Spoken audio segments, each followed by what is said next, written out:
যুক্তরাষ্ট্রে Donald Trump বিরোধী নজিরবিহীন বিক্ষোভ, অভিশংসের হুঁশিয়ারি। শনিবার ডোনাল্ড ট্রাম্পের বিরুদ্ধে দেশজুড়ে উত্তাল হয়ে উঠেছে যুক্তরাষ্ট্র। হ্যান্ডস অফ আন্দোলনের অংশ হিসেবে 50টি অঙ্গরাজ্যে প্রায় 1200 ভেন্যুতে একযোগে বিক্ষোভে অংশ নেয় হাজার হাজার মানুষ। মূলত প্রেসিডেন্ট ট্রাম্পের নির্বাহী ক্ষমতার অপব্যবহার, বিতর্কিত নীতিমালা এবং অভিবাসন বিরোধী অবস্থানের বিরুদ্ধে এই প্রতিবাদ সংঘটিত হয়। New York, Los Angeles, Boston, Chicago এবং ওয়াশিংটন ডিসি সহ দেশজুড়ে নানা শ্রেণী পেশার মানুষ বিক্ষোভে অংশ নেন। এতে অংশ নেয় প্রায় 150টি মানবাধিকার সংগঠন।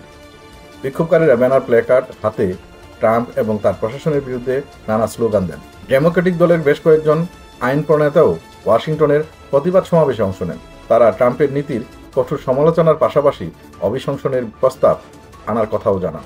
এক বক্তা বলেন, আমরা এখানে এসেছি গণতন্ত্র ও সংবিধান রক্ষার লড়াইয়ে। এ দেশে কোনো এক নায়কের জন্য নয়, আমাদের সবার জন্য। বিক্ষোভকারীদের অভিযোগ, প্রশাসন অবৈধভাবে কেন্দ্রীয় কর্মী ছাঁটাই, অভিবাসন নির্যাতন, আন্তর্জাতিক বাণিজ্য, অযৌক্তিক শুল্ক আরোপ সহ একের পর এক বিতর্কিত পদক্ষেপ নিচ্ছে, যার পিছনে জনগণের অনুমোদন নেই এবং কংগ্রেসীয় শুনানির তোয়াক্কাও করা হচ্ছে না। এমনকি প্রযুক্তি উদ্যোক্তা ইলন মাস্ক, যিনি দক্ষতা উন্নয়ন বিষয়ক দপ্তরের দায়িত্বে রয়েছেন, তার বিরুদ্ধেও ট্রাম্পপন্থী সিদ্ধান্ত নেওয়ার অভিযোগ উঠেছে। বিক্ষোভকারীরা মাস্কের বিরুদ্ধেও ক্ষোভ প্রকাশ করেন।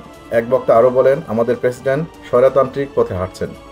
তিনি ভাবছেন সবকিছু নিজের ইচ্ছা মতো করবেন, কিন্তু আমেরিকা কারো ব্যক্তিগত সম্পত্তি নয়।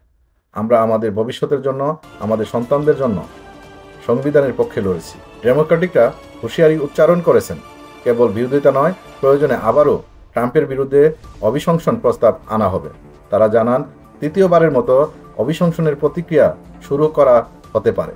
যুক্তরাষ্ট্রের বাইরেও এই আন্দোলনের প্রভাব পড়েছে। কানাডা, মেক্সিকো, যুক্তরাজ্য, ফ্রান্স এবং জার্মানিতেও ট্রাম্প বিরোধী বিক্ষোভ অনুষ্ঠিত হয়েছে, যেখানে প্রবাসী আমেরিকান এবং মানবাধিকার সংগঠনগুলো সক্রিয়ভাবে অংশ নেয়।